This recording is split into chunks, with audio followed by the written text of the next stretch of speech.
there is absolutely zero empirical data that supports the link between serotonin and depression. Welcome to the True Health Solutions podcast. I'm your host, Dr. Lonnie Bagwell, stress, inflammation, and functional health clinician. And I'm your co-host, Brigitte Spurgeon, metabolism and nutrition expert. This podcast is where we bring hope, truth, and inspiration for your holistic health journey. Because the world needs the best version of you. Hello and welcome to True Health Solutions podcast. I'm your host, Dr. Lonnie Bagwell, here with my co-host. And I'm Brigitte Spurgeon. The Brigitte Spurgeon. And so we're going to be talking about something today that is incredibly widespread, that I have personal experience with, even in my health journey. And it's so widespread, I would say, that on a daily basis in the clinic, for sure, we're talking to a patient about this particular issue as a part of their history. Maybe it's a part of their victory. Or we're just doing things obviously to support their overall body, which really ties into our new understanding of the cause of it. And what we're talking about today is depression. All right. And a lot of times you'd think, well, what is a nutritionist, weight loss program, chiropractor function? What does that have to do with depression? Well, today we're going to talk about it, and we're going to talk about it because some research that just came out kind of stimulated our decision to talk about it on today's podcast. And that is basically that the 50-year ongoing hypothesis as to what causes depression and how we treat it from a medical paradigm, meaning like what the pills do and why we use those pills and such, has just been, the legs have been cut out from under it completely, where some researchers went and did a full retrospective 50-year review of all of the research that's ever been done on serotonin and how it relates to depression. And their conclusion was that there is absolutely zero empirical data that supports the link between serotonin and depression. And so every now and again, we get one of these articles or one of these reviews that comes out that really completely changes the course of, how we do things with our health, how we view and manage our health. And oftentimes it is a medicine related thing, right? A kind of a hypothesis. But the problem is that most people have perceived that it's absolute truth, right? They don't know any better. People don't do their own research. And I'm not saying that everybody has to, dive into every article that's ever been written on it, but they just trust their medical doctor who trusted the scientists, and stuff gets pushed out there before it's ever fully validated. This is a conversation we've had many times over the last 3 years with all the pandemic stuff. It's like, I don't know if it's true or not. We don't have data. And then they guess. And then now, just like with that, we're finding out, oh, wait a minute, nobody has antibodies that did all these vaccines, right? Different podcast, but same principle, that we push stuff out before we really know if it works. And one of the subtitles of that article, that report that came out, was a multi-billion-dollar failure. But now those lives are forever changed because the medications altered their brains and their neurotransmitters, right? So now they're dealing with the repercussions of that potentially for the rest of their lives. Yeah, I have a couple of stories about that. But one of the things that I actually share at our dinners that we do, and a lot of our workshops actually, is I just go through current statistics. And one of the ones that seems to stay in the PowerPoints, because I just think about how women are the healthcare decision makers in their family. So by nature, there'd be more women listening to this podcast than men. And one of the stats that I share every time is that 1 in 4 women are not just on a medication, which is a lot in and of itself, because that's tens of millions, but 1 in 4 women are on a psychotropic medication. So that's 25% of all women in the United States of America are on a mind-altering, mind chemistry shifting chemical, drug. And so when something like this comes out, it is disheartening, to think about 50 years of women, loading up on this stuff to the tune of at least a quarter of all women, loading up on things that all based on a hypothesis that unfortunately 50 years later gets proven as a poor hypothesis. It's wrong. And, now we have not only we still have the issue of depression, which is what supposedly has been, getting fixed for all this time. But now we have the side effects of the false treatment, of that. And so it's outside of our scope to diagnose and treat, obviously these types of conditions. But why we're talking about today is, one, we have to continue to share the truth, and that came out. That's truth that our listeners and our patients need to know and hear. number one. And bigger than that is, I can honestly say that we've seen people recover from depression a lot in our office over the years from all the different things that we do, which when you actually look at the article and what the conclusions were, it turns out that the solution to depression is complicated, which is not shocking probably to anybody who's ever dealt with depression, because not everybody who has depression has serotonin imbalances, right? And so we've known that for a long time. And it turns out that it's a multi-system issue. Yes. And by nature of, working through the essentials the way that we do and all the different types of protocols and modalities and stuff like that, we're a multi-system office. And so between chiropractic and the neurology associated with that, between the functional medicine and impact on hormones, obviously anti-inflammatory nutrition, detoxification, how it impacts thyroid and all, gut digestive. And then the weight loss, our approach to weight loss was always in a way to use, again, multi-system approach to weight loss so that people live leaner, right, longer term, and it addresses hormones and inflammation and all. So anyway, the way that we've designed everything happens to be completely congruent with now what they're saying would be the solution for depression. And so anyway, so we figured we'd chat about it today, just have a conversation in front of the audience and just kind of walk through some of the lies as it pertains to depression, and then maybe talk about some of the proposed solutions that seem to be working consistently. And one thing I want to say real quick before we dive into all that is just that it's important to look at the numbers, and some of the numbers will say, and I don't refute them, that 46% of people who have been taking SSRIs, or selective serotonin reuptake inhibitors for depression, okay, there are several of them, that they have gotten better from the depression. And so a lot of people would say, well, how could it not be related? How can serotonin not be linked to depression if 46% of the people, according to some studies, have gotten better? Well, when you go a layer deeper, it turns out that there are an extremely low number of people who only took the pill while they were attempting to recover from the depression, right? And so the number one thing that accompanies the SSRIs would be talk therapy. So many people, most people nowadays that I talk to have been to some kind of therapy for whatever things that have come up in life to talk through some things. And so it turns out that of that, the high majority of people who have taken an antidepressant have also gone through talk therapy, which we do have really good research that shows that talk therapy is very effective for helping people walk through and walk out of depression, right?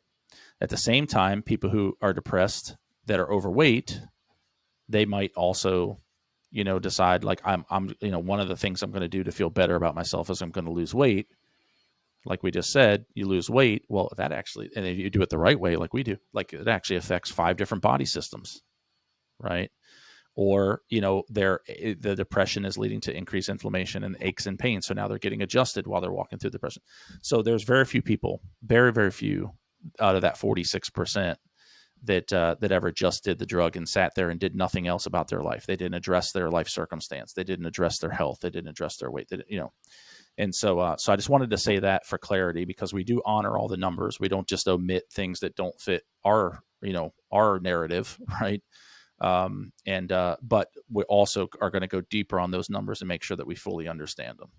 So any comments on that before we dive in?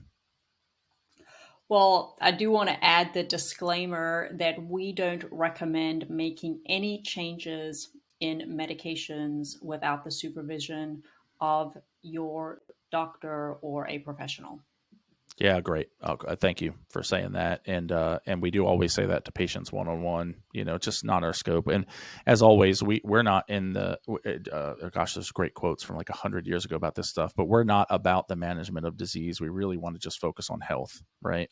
And that's what this podcast is about, true health solutions. And so let's do that. Let's talk about, we kind of talked a little bit about the problem, I guess, and the problem that unfortunately now millions of people are going to face with now, what do I do? So let's walk through just, I guess, some of the most common questions as it pertains to depression. And the first one, just to be clear, is depression caused by a chemical imbalance? Over 80% of humans in the United States of America believe that depression is due specifically to a chemical imbalance. Okay, so first of all, so we've already debunked it, but we got to just know that even if you're listening and you're like, yeah, I kind of thought that, you got to know that 80% of the people that you come in contact with believe that still.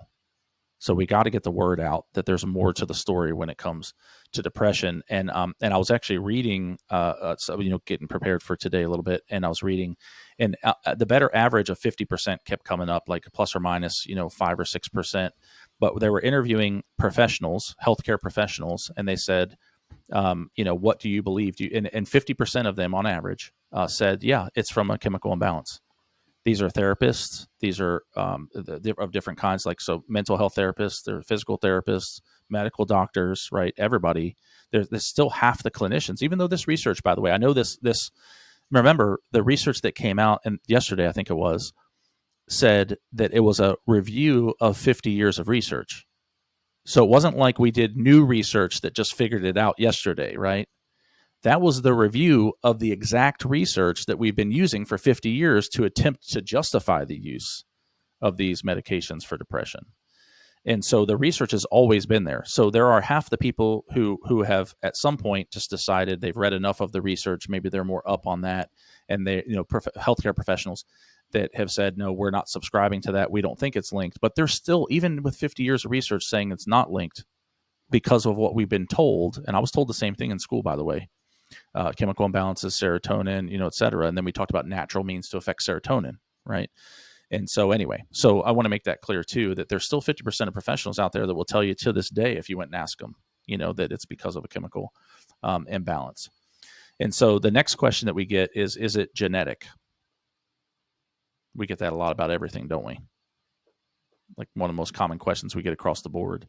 And the research shows repeatedly that there is absolutely no depression gene. Right. Now, what's the caveat to that, though, Brigitte? There can be a small genetic component. Is that what you're talking about? Yep, exactly. So while there's not a specific gene, that genes can impact other things. When you say something is multi-system and complex, right, then there are genes out there that can be activated. That could affect the gut or, yeah. Exactly. Or metabolics, or any of the other, 7 different things that can be impacted. So indirectly, your genetics could. But the thing is, it's that's obviously person to person, and it all goes back to identifying the cause always of the problem. You got it, 100%. And I love that, because now it's going to require testing and not guessing anymore. We can't just say if there's 100 people in the room and everybody's depressed, we can't just throw them on SSRIs and believe that A is going to work for everybody, even if B, you think it works at all, in spite of what we just been talking about this whole episode, right? The research says. Well, the thing is, like, what we're doing here, and I love this because we're scientifically removing the lies. We're not just like tweaking a mindset here, like you're giving the science that removes a lie, because when you believe that your body is broken or you're not enough, or, it's just a chemical imbalance, there's a powerlessness to that. And so, if we can help put the truth in there and empower people, educate people to identify the root cause of the problem, that is hope, that is healing. And that in itself can help with, let's say 25% of the depression. Exactly. Is just having hope. Exactly. Yep. So true. And in fact, if you look at the multi-system, like that's one of the things, because if you have hope, it actually changes your brain waves, right? So one of the things that they talk about with what is actually leading to the depression, let's get into that a little bit, is they'll talk about brain waves. And so high wave, low wave, and we're not getting into, we've talked about that actually when it pertains to sleep and other things, right? In other episodes. So go back and listen to those. But when it comes to depression, they can identify it with a major depressive disorder when people spend, more time in certain brain waves. And the way that we'll get into the solutions about that here in a little bit. But anyway, to your point, and then when you speak life to someone, it changes their brain waves. It absolutely gets them into a heightened state, we would call it. But that's actually a shift in brainwave activity, right? So you can literally through different modalities and different activities and protocols, you can actually shift your brain waves. Another one is related to neurotransmitters, but not the same as hormones. But it's not the way people think, because when you say hormones and neurotransmitters, people immediately think serotonin, dopamine, right? That's where we go, because that's where the medications have really focused on based on false hypothesis. But what we do have is research that repeatedly says your cortisol levels related to stress, right?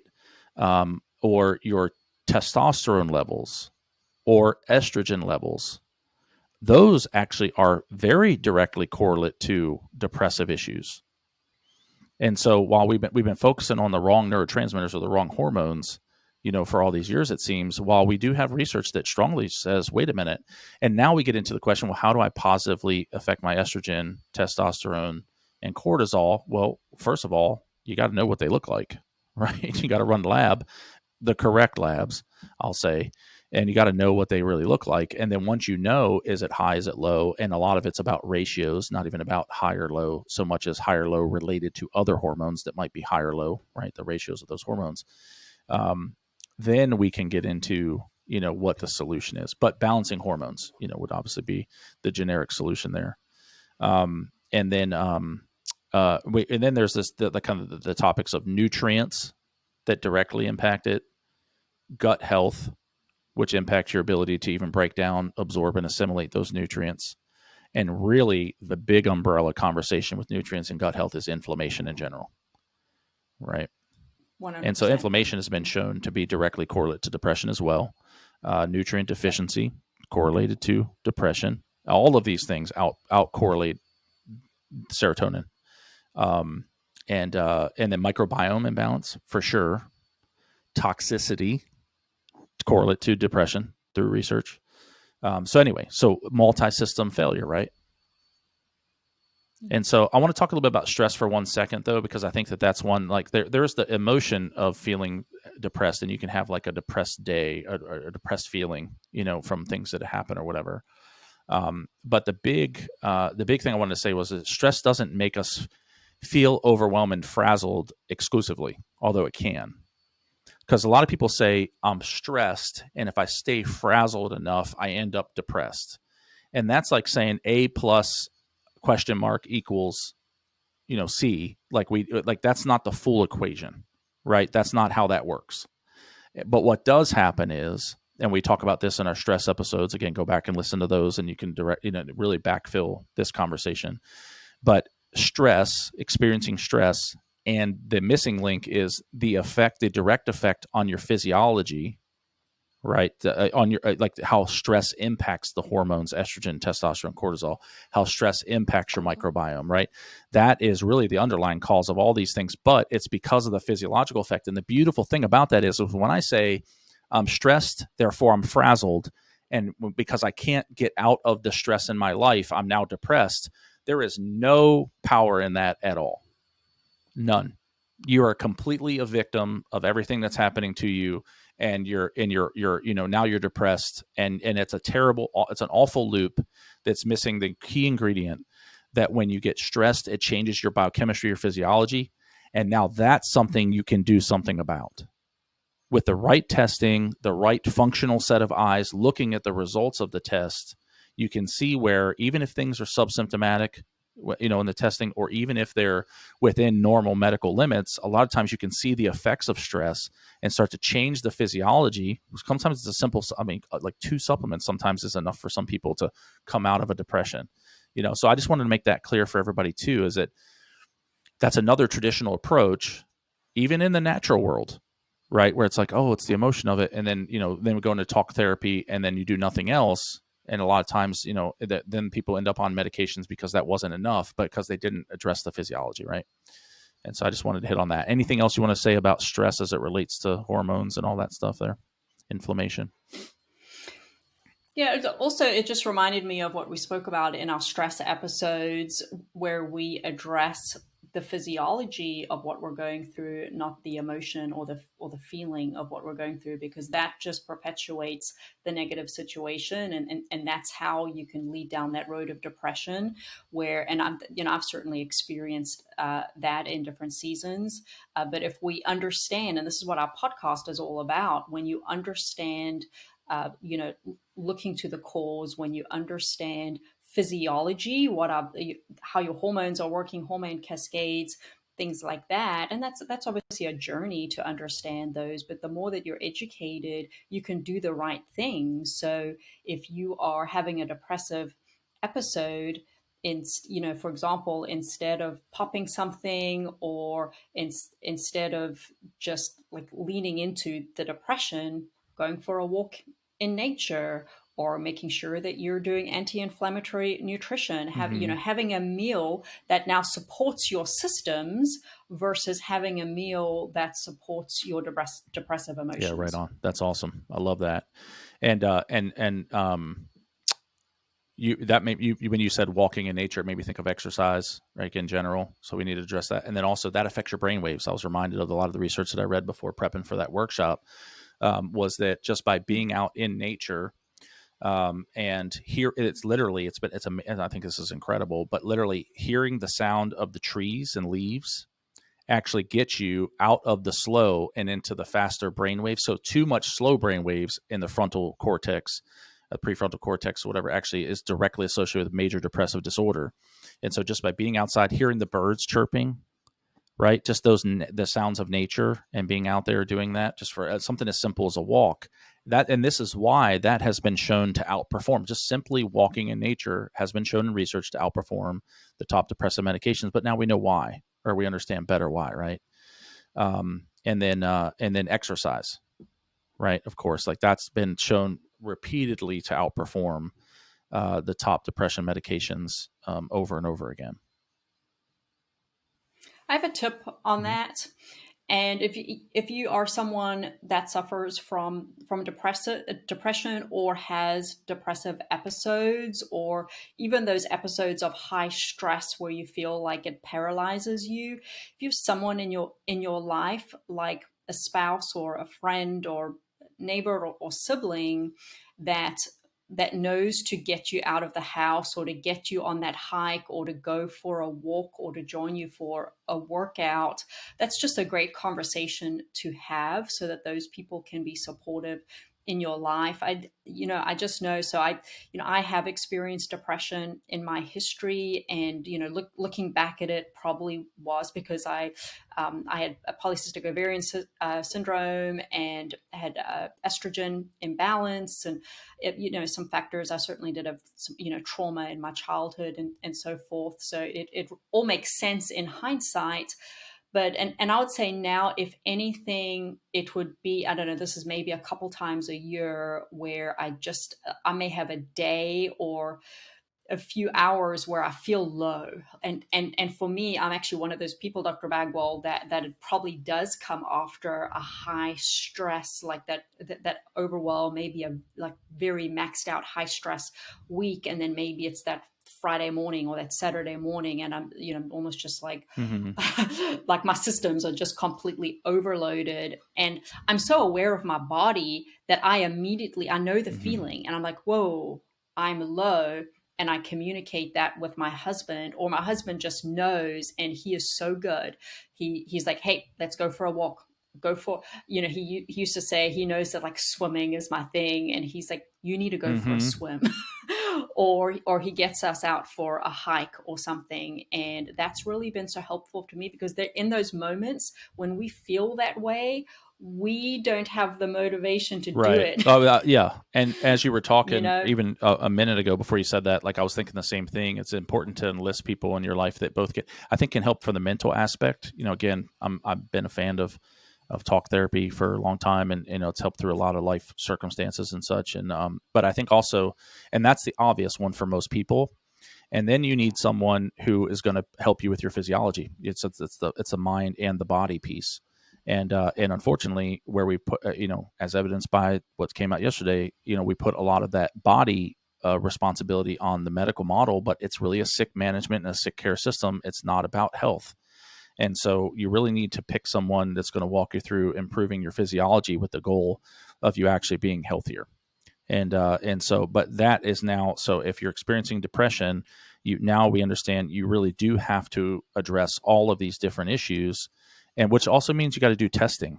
So who's going to do the right kind of testing for you, and then who's going to interpret it correctly in context of your full history and what your real goals are, and look it through in a functional lens, right? Not just through a disease lens. Do you have the disease or not? Because so many people come in and they say, my doctor said everything was completely fine. And then you look at it, and while it's not disease levels, it's certainly dysfunctional, right?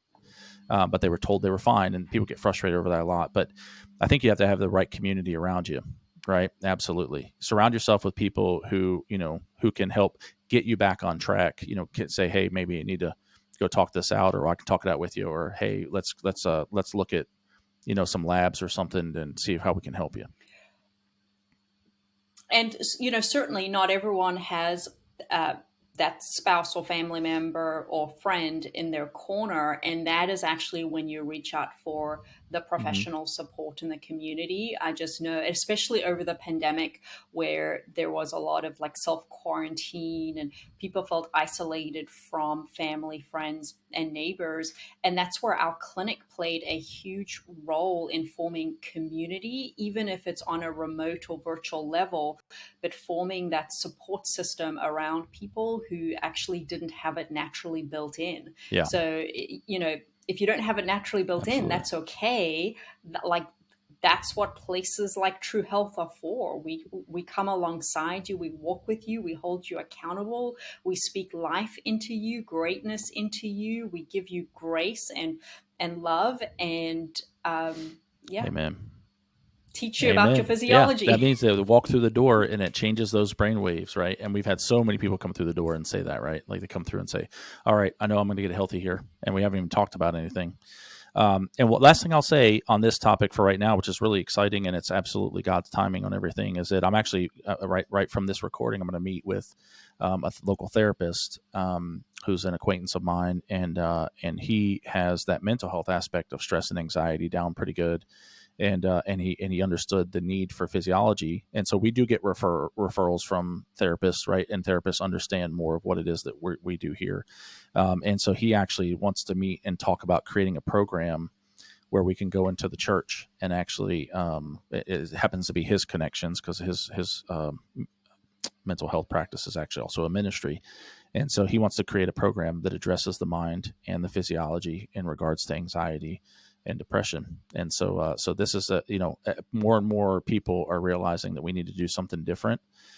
And so now, because of that, we're creating things that are going to be different for people so they can really walk this stuff out and get healthy together. So kind of an exciting time, timely, perfect time on this topic. And I think we could do more episodes in the future if people would like to, on these individual things that help depression, right? We could talk about exercise in context of depression, do a whole episode on that, nutrition, of course, weight loss specifically, that kind of thing. So any other thoughts before we wrap up this episode? No, I just like, the word that I'm hearing is physiology, address the physiology. And you've heard Dr. Bagwell and I say in the past, it's all about asking the right questions. So as you're addressing things, I think that's a good question. Like, how am I supporting my physiology? How am I healing my physiology? And, in this situation, decreasing inflammation. And we do that heavily through our nutrition. We have to protect what we put into our body.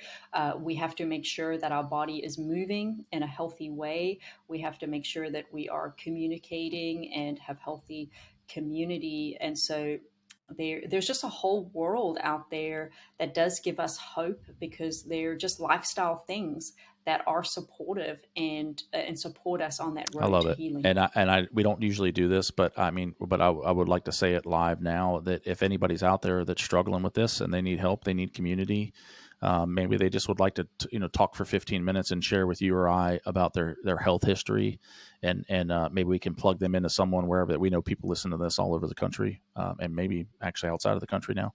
And so we're happy to have that conversation. I think I'm willing. I know you're willing to. Also, I'll say it, but we're willing to give 15 minutes of our time. So Absolutely. no cost for that. If you are suffering from depression and you need someone to talk to, and you need some help in what that next step might be for you, then if you mention this podcast, let's say, so we know that you've already heard kind of all of our perspective on it. If you mention this podcast, then we'd be willing to give you 15 minutes of our time. So just reach out to us in any of the many channels that you can reach out to us. We can post links for calendars, with the podcast, or even our office number. And we'd love to just have a conversation with you for 15 minutes and tell you what we do, and maybe what the next best steps are. You okay with that? 100%. Happy to do it. Okay, I figured you would be. Very good. Well, thank you very much for joining us today on True Health Solutions Podcast on this kind of a different conversation that we had today about depression. We'll do more on it in the future. Make sure you stay tuned. Hit the like button so you get notified of any future episodes. So we love you, and we look forward to checking in with you on the next episode. Thanks for joining us today on True Health Solutions Podcast. Make sure that you click to subscribe. Also, go to our website, www.truehealthcharlotte.com, where you can download any resources related to today's show or any future shows. And lastly, if you search for True Health Center Group on Facebook, you'll be able to join our free health community. We look forward to seeing you there.